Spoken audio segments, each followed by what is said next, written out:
سلام بچه، چطورید؟ امیدوارم حالتون خوب باشه. من علی سوتکم و خیلی خیلی خیلی خیلی خیلی خوش اومدید به این ویدیو. بچه ها تو این ویدیو قراره بهتون آموزش بدم آقا چجوری خودتون برید برای خودتون اتچمنت بچینید، اونم چی؟ اتچمنت لیدربوردیا. ببین بدون معطلی بریم لند کنیم برادر. آقا ببین گوش کنید بهتون توضیح بدم، یه سری چیزا رو بهتون باید بگم. ببینید بچه ها، شما ببین میخواد یه دونه اتچمنت بچینید که رنده کنه، خیلی خفن باشه، حالا هر گانی که دنبالشی توی لیدر حالا میریم میگردید. حالا بهتون توضیح میدم تا آخر ویدیو قشنگ گوش بدید، مو به مو نکته است، هم راجع به گیم هم واسه همین اتچمنت ها. اصلا ویدیو ببین انقدر ویدیو کامله دلم نمیاد بذارم، میدونی، یعنی ایده ای ندارم برای ویدیوهای بعدی، انقدر این ویدیو کامل و خفن و سطحه. و اینکه حتما این ویدیو رو لایک کنید، چنل رو سابسکرایب کنید و ببخشید یه دونه کامنت خوشگلم برای من بذارید. آقا AK47 یخی برگشت، من زدمش هست، حالا بهم تو کامنت ها بگید ببین میتیکش رو بذارم یا یخی یا اون یکی چیزه کروماکور فکر کنم. آره کروماکور. آقا ببینید این ویدیو بیشتر جنبه آموزشی داره و میخوام بهتون بگم مثلا دیگه لنگ اتچمنت نباشید بیاید دیگه تو یوتیوب دنبال یه دونه اتچمنت مثلا CBR4 بگردید یا مکتن یا اصلا شاتگان، هر چیزی که میخواین خفن ترین اتچمنتش، بهترین اتچمنتش، یعنی اونی که دیگه رنده میکنه رو شما دارید و میتونید راحت ازش استفاده کنید و خیلی هم راحته و یه ساعت هم دیگه طول نمیکشه برید اتچمنت رو چی کنید، همونو میزنید یه دکمه میاد روی لوداتتون. بچه ها یه چیزی هم میخواستم بهتون بگم. آقا گفته بودید خیلی، یعنی نه اینکه خیلی مثلا 100 نفر گفته باشن، نه داداش، ولی 10-12 نفرتون گفتید ویدیو اکانت خودتو بذار.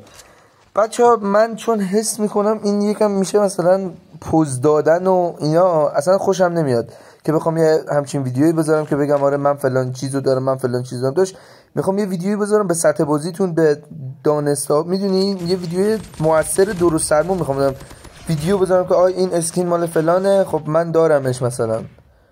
نه من خودم مثلا قبل اینکه این اکانتو داشته باشم، مثلا قبل اینکه اصلا خرج کنم برای بازی و اینا، خیلی میرفتم همچین ویدیویی میدیدم و مثلا واقعا ناراحت میشدم. مثلا میومدم رو گیم، رو گیم میومدم تو بازی میدیدم که مثلا اکانت خودم مثلا 30 تا اپیک داره فقط و این واقعا ناراحت کننده است. ولی خب ببین یه چیزی رو بذاریم بهتون بگم، اصلا هیچ ربطی به اکانت و به نمیدونم دیوایس واقعا مهمه. دیوایس و پینگ واقعا دوتا عامل خیلی مهمن که تو بازیتون خیلی تاثیر میذارن. آقا اینجا رو ببینید یه دقیقه، ببینید اینجا یه نسبت تیر من شنیدم، یه 10 تیر بل دادم ببینم کجاست، یارو 3-4 تا دمج خورد، دیدم یارو داره بهم تیر میزنه. ببین اومدم پشت کاور، خیلی عادی، ببین با مکتن من زدمش، اینو زدم اومدم تمام کنم، ببین یارش از پشت شروع کرد تیر زدن به من و ببین پینگ منم خیلی اینو بذاریم بهتون بگم. حالا بچه‌هایی که خودیان حالا ساب دارن و اینا، اونا میدونن آقا من یه 2 ماه نبودم کلا، اصلا پلی نمیدادم، گوشیم یعنی گوشی داشتم ولی نبودم، نه واسه مثلا بگی امتحان نه، کلا نبودم گیم به دلایلی، حالا یه دلیل چیز طولانیه که اصلا جدی لازم نیست بگم، به دلایلی فکر کن آقا من نبودم. آقا اینو من همین این مچ پلی دادم فهمیدم که یه همچین چیزی هست، این تیر میزنه، بمب میندازه، نمیدونم چیه، چیز به درد بخوری میخورد بهش باشه. یعنی چی گفتی؟ کسخل شدم. آقا چی داشتم میگفتم؟ جدی یادم رفت داشتم چی میگفتم، یه دست رفتم یادم داشتم چی میگفتم. یادم اومد. آقا ببینید من نبودم گیم کلا یه 2 ماهی، نمیدونستم مثلا این پینگا اینجوری شده و این داستانا که همه دارن ناجی همین 2 ماه که من نبودن دارن سرور گیمینگ میفروشن و فکر میکنن خیلی کار خفنی دارن میکنن، یا مثلا دارن پینگ آدما رو میارن پایین یا فلان اینا. نمیخوام بگم مثلا کار بدیه یا بگم کار خیلی خوبیه، ولی داداش ببین اگه همه با هم توی سطح باشیم خیلی گیم قشنگتره. یعنی همه پینگاشون مثلا پینگ من 100، مثلا پینگ همه 100 باشه، میدونم چون یعنی اینکه بگم پینگ ببین با نایف اسکواد میدم لابی داده. آره شوخی میکنم. مثلا ببین پینگ من 100 ببینم پینگ روبروی من 100 اونجوری میتونیم یه فایت بدیم، حداقل یه فایت همینجوری ول بدیم. ولی نه اینکه ببینیم مثلا پینگ رو میاد بازی میکنه مثلا زده پینگش 50. یعنی امان از آدمایی که بی وقت زنگ میزنن. یعنی اما اینجا رو ببین، یه دقیقه صبر کنید، یه شات ببین حال کن. یکی دیگه اگه این میس نمیرفت واقعا قشنگ بود. آقا ببین داشتیم واسه پینگ حرف میزدیم، مثلا ببین بیا من پینگم 100 باشه روبرویم هم 100 باشه اونجوری میتونیم کاری کنیم، میذاره اونجوری میتونیم کاری کنیم. اما اگه من پینگم آجی 100 باشه روبرویم آجی پینگش مثلا با ریجستر تیر پینگ 20 داره روبرو پلیمی، خب طبیعتا ببین هیچ ربطی به سطح بازی نداره، اون طبیعتا باید بزنه، اون طبیعتا باید تو اون فایت برنده عذاب در بیاد و این اصلا عادلانه نیست.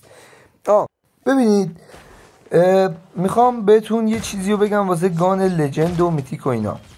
ببینید 50 بار حالا بگو ببینید، شما نمیخوام بهتون بگم که مثلا الان من چون مثلا خودم دارم بگم آره اصلا هیچ تأثیری نداره الکی اینا، نداداش. یه سری گانا واقعا پیتوینن، یعنی واقعا ایمشون فرق داره، ریجستر تیرشون خیلی بهتره. جدی شاید واسه تو عجیب باشه ولی واقعا یه همچین چیزی هست و بهش پی میبرید خودتون، یا شاید هم پی بردید، حالا نمیدونم، ولی میخواستم اینو بهتون بگم که فکر نکنید من دارم یه طرف نگاه میکنم. ولی خب بدون گان لجن هم میشه زد، قبول کن که آقا بدون گان لجن هم تو میتونید خوب پلی بدی. خلاصه آقا ببینید بذار بهتون توضیح بدم چجوری بیان اتچمنت لیدر بوردی بچینید توی لودات بتل رویالتون، یا مولتی هم فرق نداره همینه.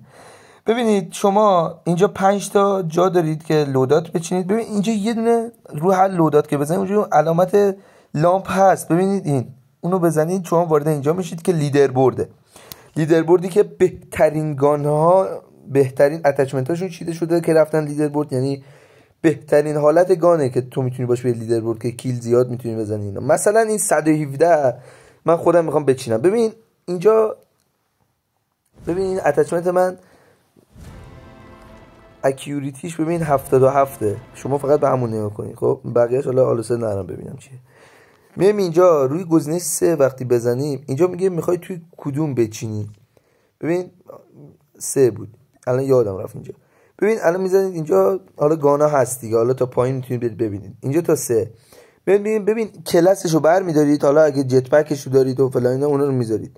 ببین تمام زدم روی گزینه 3 و اتچمنتمو ببینید تغییر کرد و اون اتچمنت چیده شد روی گانم. خب بچه‌ها آقا امیدوارم از این ویدیو لذت برده باشید. امیدوارم از این ویدیو لذت برده باشید. لایک کامنت سابسکرایب فراموش نشه. همونطور که خودتون میدونید و منم میدونم خیلی دوستتون دارم، عاشقتونم. تا ویدیو بعدی خداحافظ. آقا مشتبه قطعش کن.